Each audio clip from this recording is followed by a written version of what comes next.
E o TJ de hoje começa trazendo o destaque do anúncio de Donald Trump do aumento de tarifas sobre os produtos brasileiros movimentou o mercado nacional hoje. A incerteza sobre esse embate também esteve no foco do governo federal. Direto de Brasília, Manuela Castro. Olá, Eduardo, olá, Rayane, olá a todo mundo que acompanha a gente pela TV Aparecida. Olha, essa história do tarifaço do presidente americano Donald Trump caiu como uma bomba hoje aqui em Brasília. Bom, desde ontem à noite, na verdade, uma mobilização total. No Congresso Nacional, hoje de manhã, os parlamentares, muitos partidos pediram uma posição oficial da Câmara dos Deputados, mais especificamente, como instituição, se manifestar contra esse tarifaço. No governo federal, está todo mundo mobilizado para decidir qual vai ser a resposta dada aos Estados Unidos depois dessa taxação de 50% sobre os produtos brasileiros que forem vendidos aos Estados Unidos. Bom, várias organizações também se manifestando. Vou dar um exemplo aqui de uma. A Confederação da Agricultura e Pecuária do Brasil, a CNA, escreveu uma longa carta em que diz que não tem justificativas para Trump fazer esse tarifaço e prejudicar a economia. Bom, Donald Trump escreveu uma carta em que ele diz que sim, existem justificativas para isso. Ele começa a carta num tom bastante político, citando o ex-presidente Jair Bolsonaro, dizendo que é uma vergonha internacional o julgamento que Bolsonaro enfrenta no Supremo Tribunal Federal. Também fala que no Brasil existem ataques contra as eleições, contra a liberdade de expressão nas redes sociais, e critica essas ações que estão acontecendo contra as redes sociais americanas, ações que acontecem em toda a justiça e que já foram parar também no Supremo Tribunal Federal. E por fim ele diz aí que existe uma injustiça no comércio entre os países e por isso se justificaria esse aumento de 50% de taxa. O presidente Lula respondeu imediatamente à carta de Trump, disse que o Brasil é um país soberano, que as instituições são independentes e que não vai aceitar ser tutelado por ninguém. Disse também que julgamentos na justiça envolvendo acusados de golpe de Estado não tem nada a ver com ele, tem a ver com a justiça brasileira. E respondeu também essa questão da injustiça nas trocas comerciais entre Estados Unidos e Brasil, que justificaria uma taxa de 50%. Lula explicou com dados do próprio governo americano que a injustiça é reversa. Na verdade, o Brasil é que vende menos para os Estados Unidos e os Estados Unidos vendem mais para o Brasil, que a gente chama de balança comercial. A balança comercial é negativa para o Brasil, que a gente acaba vendendo menos do que eles. E nisso aí ele deu o exemplo de que já tem 15 anos que o Brasil é deficitário, vende menos. E isso aí já trouxe um déficit de 410 bilhões de reais. Pois é, vamos lembrar aí quais são os produtos mais vendidos para os Estados Unidos, ou seja, os ramos da economia que vão ser literalmente afetados por essa decisão. Nós temos aí, entre os produtos mais vendidos para os Estados Unidos, entre outros, temos o café, temos as carnes, óleos, principalmente óleos brutos, ferro, aço e uma infinidade de outros produtos. Vou dar um exemplo aqui de um produto que não está entre os mais vendidos, os calçados brasileiros. Hoje, empresas do setor de calçados se manifestaram na imprensa, disseram que 40% de aumento nas vendas de calçados recentemente para os Estados Unidos foi comemorado e agora eles estão preocupados porque aumentaram a produção e possivelmente essa venda vai ser inviabilizada. Gente, vamos falar um pouquinho rapidamente sobre as consequências de tudo isso, O problema não acontece só para os empresários que vão deixar de vender para os Estados Unidos, mas envolve toda a economia. Se a gente diminui a venda para os Estados Unidos ou interrompe essa venda, vai entrar menos dólar no Brasil. Menos dólar no Brasil vai aumentar o valor da moeda americana por aqui. E isso provoca o quê? Isso provoca inflação, por exemplo. Nós vamos ter aí uma queda do PIB por diminuição de vendas. Vamos ter também o quê? Desemprego, porque as empresas vão ter que produzir menos agora e provoca muitos desempregos no Brasil, A gente já acompanhou isso em outros tempos. Enfim, é uma consequência generalizada, um efeito cascata e vamos acompanhar, porque nos próximos dias certamente várias medidas vão ser tomadas. O Brasil aí tem opções, claro. Os Estados Unidos não são os principais compradores do Brasil, Nós temos aí em primeiro lugar a China, União Europeia, mas os Estados Unidos têm 12% das exportações brasileiras. Isso certamente atinge a nossa balança comercial, a nossa economia, os nossos empregos. Mas a gente tem alternativas. O governo já estuda aí vender para outros mercados. Enfim, vamos aguardar as medidas que vão ser tomadas nos próximos dias. Tchau, tchau. Até a próxima. Tchau, Manu. Muito obrigado pela participação, explicando muito bem essa decisão que vai mexer com todo mundo, porque mexe na economia, Sim. né? Os Estados Unidos aplicavam 10% de taxa sobre produtos brasileiros, agora 50%, isso até o momento. Vale lembrar que o governo americano e o governo chinês começaram esse duelo longo de taxação há pouco tempo. Será que esse vai ser o mesmo caminho do Brasil? Bem, vamos participar conosco desse debate para que você aí em casa fique muito bem informado sobre tudo isso. A economista da FGV, Carla Bene, está aparecendo aqui, e o meu amigo cientista político Alexandre Correia Lima. Muito obrigado pela presença de vocês dois. Hoje é notícia em todo canto do mundo, né? Aqui no Brasil não poderia ser diferente. Quero colocar os dois na conversa, começando pelo Alexandre e depois pela Carla, e eu passo a seguinte pergunta. Essa decisão, Alexandre, do presidente Trump, tem motivação política, como ele deixou ali, né, subscrito naquela carta que ele endereçou ao presidente Lula? E qual a consequência econômica, Carla? Primeiro, Alexandre, por favor, boa tarde para vocês. Bom, boa tarde, Carla, boa tarde, Eduardo, Rayane, todos os presentes, né? Bom, é inegável a gente assumir o caráter político dessa medida, ou algum caráter político, porque ela está explícita, né? Ele explicita que uma das razões seria a suposta perseguição ao Bolsonaro. Então, existe um componente político, porque este foi dado, que é um bocado pouco usual em comunicados do tipo, né? E existe política porque essa é não só uma medida de natureza comercial, tarifária, mas o Trump ele está fazendo política, ele está se comunicando com o seu eleitorado do jeito dele, com a plataforma dele, mas ao fazer isso, ao assumir uma briga com a China, que supostamente tira os empregos americanos, isso é um pouco continuação de uma campanha política lá de trás. Então, ele está fazendo política, sim, né? Isto é um assunto de natureza tributária, até mais diplomática também, tarifária diplomática, mas ele está fazendo política, e isso tem, inclusive, muitas repercussões, não só as mais óbvias, que são as repercussões econômicas de uma tarifa dessa magnitude, mas tem repercussões políticas aqui também, que ele coloca no embate natural, o atual presidente, né? Que é quem está à frente do país e quem, de certa forma, vai sofrer o custo político ou econômico disso, mas o ex-presidente também, então tem um impacto político lá fora e tem uma mensagem política aqui dentro também. Carla, eu gostaria que você respondesse agora. A consequência econômica, né, tem preocupado bastante, principalmente com subida de preços, desemprego, enfim. Bom, boa tarde, Alexandre, Rayane, Eduardo. Eu vou pegar o gancho do Alexandre e vou continuar aqui um pouquinho só nessa questão política de conduta do Trump para poder chegar na economia. Precisamos lembrar que no governo anterior do Trump ele já fez isso, elevou as tarifas de aço, de alumínio, isso causou um aumento muito considerável da ordem de 20% internamente nos Estados Unidos nos eletrodomésticos, teve que retirar essa tarifa um ano depois. Tem sempre um contrapeso entre aquilo que ele faz, como muito bem disse o Alexandre, para o seu eleitorado, com a queda de popularidade dele, para saber quanto que o eleitorado dele continua apoiando ele, tendo que gastar mais todo mês para poder comprar comida, bens ou serviços. Então, esse contraponto inicial ele é importante. Por quê?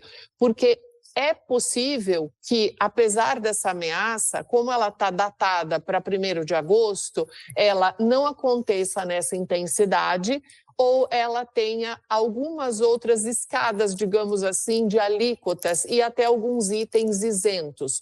Os Estados Unidos podem resolver, por exemplo, dizer que o café está fora, né? Será que ele vai querer que o suco de laranja que o americano toma todos os dias fique mais caro? Então, esse daí é que é o contraponto. Então, esse primeiro momento, eu tomaria, digamos assim, um chazinho de camomila, para a gente se acalmar, porque essa é a forma que o governo americano trabalha, especificamente o Trump, é a forma que ele trabalha, e ele atira e sai esse barata voa, todo mundo só fala desse assunto e dali a pouco ele recua.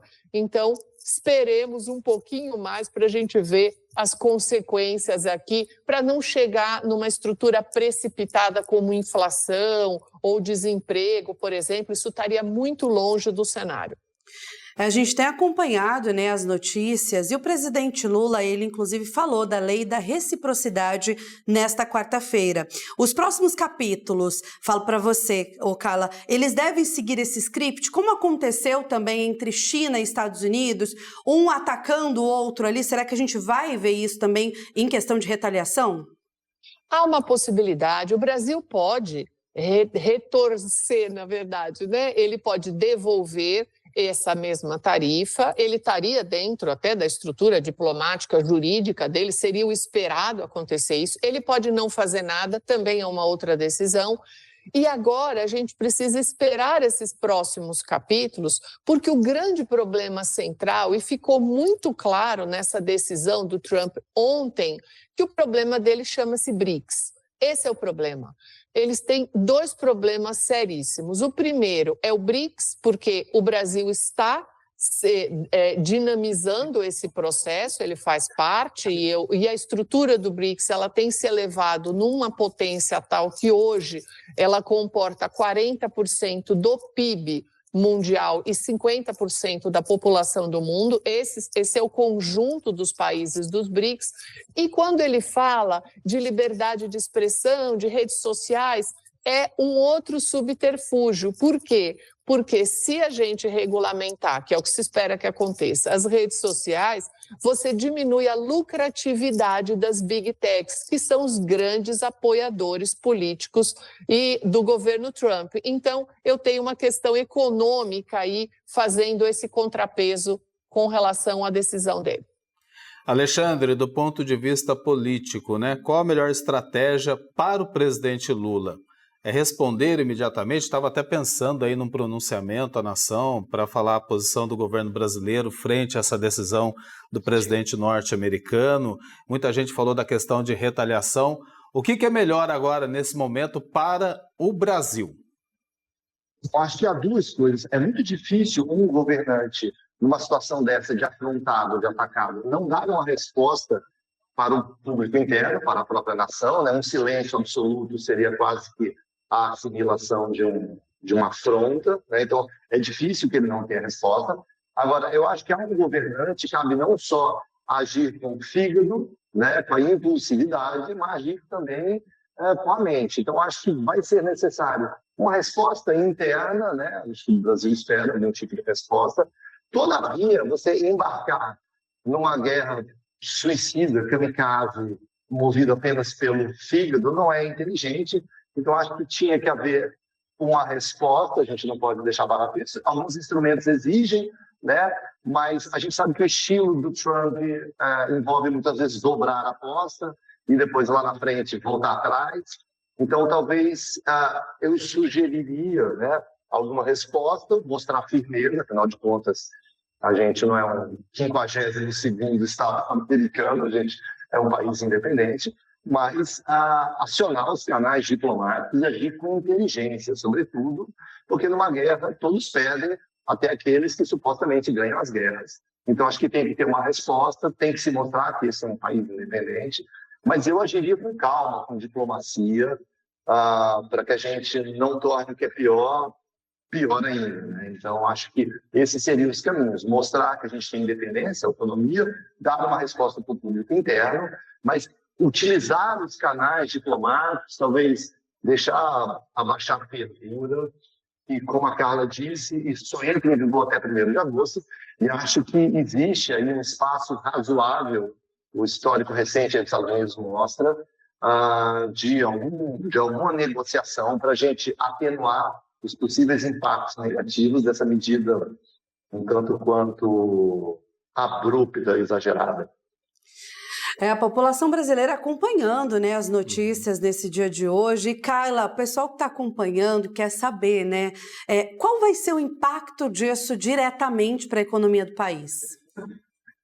Olha, quando a gente... Só vou organizar um raciocínio bem simples, que acho que isso daí ajuda um pouco. A gente está falando muito dos governos, né? Ou os Estados Unidos subiram a tarifa e aí o Brasil vai retalhar ou não. O país não paga imposto. São as empresas importadoras que vão pagar esses impostos. Então, no caso, as empresas americanas, por exemplo, e se o Brasil retalhar, as empresas brasileiras também. Mas as empresas também não pagam impostos, no sentido de que elas repassam isso para o consumidor final. Então, quem paga imposto somos nós 4 que estamos conversando aqui e quem está nos ouvindo nesse momento. São as pessoas físicas que pagam impostos. Então, o efeito colateral, num primeiro momento, é saber quanto que você consegue absorver dessa elevação de preços ou quanto que a empresa vai reduzir a sua lucratividade, por exemplo. E sempre a abertura de novos mercados. Isso daí já vem acontecendo, só que isso vai se acentuar. O Trump, em grande medida, ele está dando um tiro no próprio pé, no sentido de que ele está dando uma sinalização há 7 meses, desde que ele tomou posse, de uma imprevisibilidade que para o empresário isso é muito difícil de administrar. Então o Brasil está cada vez mais caminhando para novos mercados.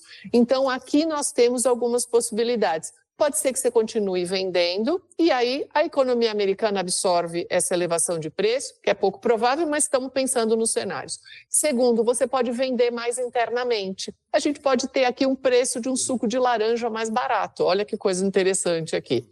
E a gente tem uma outra opção, que é vender essa parte exportável para outro país. Como o Brasil, por exemplo, agora na última recente viagem do presidente Lula, ele abriu o mercado de carnes para o Vietnã. Então eu acho que esse é o caminho nosso de mais aberturas de novos mercados. O Trump acabou fortalecendo os BRICS, o acordo do Mercosul e se ele conseguir essa proeza, ele ainda é capaz de unir o país. Bem, Alexandre, para finalizar com você, queria fazer uma pergunta bem direta. Internamente, olhando para o nosso cenário político aqui interno, tem quem ganha, tem quem perde com essa briga toda envolvendo o presidente Trump, citando o ex-presidente Jair Bolsonaro e agora diretamente com o presidente Lula. Nesse embate, tem quem ganha e quem perca, não? Sem dúvida alguma. Acho que, embora num primeiro plano a gente veja uma guerra tarifária, as consequências econômicas disso, esse é um assunto e essa é uma crise, um episódio profundamente político, né? E o mundo político já faz seus cálculos, né? Agora, no que seja a opinião pública e política, existem os fatos. O fato é isso que a gente está discutindo aqui, né? Um possível aumento de tarifação de 50% dos produtos brasileiros. Agora, existem as consequências políticas. Existem 2 narrativas em andamento, né? A primeira narrativa é uma narrativa de incompetência para o lado da direita. A direita vende a narrativa de uma incompetência política e diplomática do governo atual em se relacionar com os Estados Unidos, ou porque seria comunista, ou porque seria inábil, ou porque teria ferido os brios americanos ao sugerir uma moeda alternativa ao dólar, né? E a outra alternativa é que existe uma família Bolsonaro, do lado da esquerda vende isso, né? A família Bolsonaro que está lutando contra os interesses do país, no afã de proteger seu pai, enfim, sua pauta, a anistia, eles estão ferindo os próprios interesses nacionais, tornando as coisas piores para o Brasil. A gente não sabe ainda, porque esse é um episódio novo, a gente não sabe como isso se desdobrará em ondas. A primeira leitura, né, é que isso talvez impacte mais na direita, tanto que a gente já viu alguns atores da direita como o Tarcísio calibrando um pouquinho o discurso, porque, num primeiro momento, parece que isso foi provocado pelo Eduardo Bolsonaro que está lá, que acionou canais políticos lá para impor sanções ao Brasil. Então, existem consequências políticas. Agora, não tem como dizer ainda como elas se desdobrarão, porque isso é um fato cujas consequências estão em andamento. A gente não sabe como isso vai se consolidar, mas eu não tenho nem dúvida nenhuma que isso mais do que um fato econômico, que ele é um fato profundamente político e de consequências políticas para os dois principais grupos políticos que existem no Brasil hoje, um Lula, o PT, a esquerda, e outro, um grupo mais à direita do presidente Bolsonaro e de seus apoiadores. A gente aproveita, entendemos bom, um pouco, conseguimos compreender, completamente. né? Muito obrigado aos dois, viu? Muito obrigado, viu, pela disponibilidade, pela participação aqui no TJ.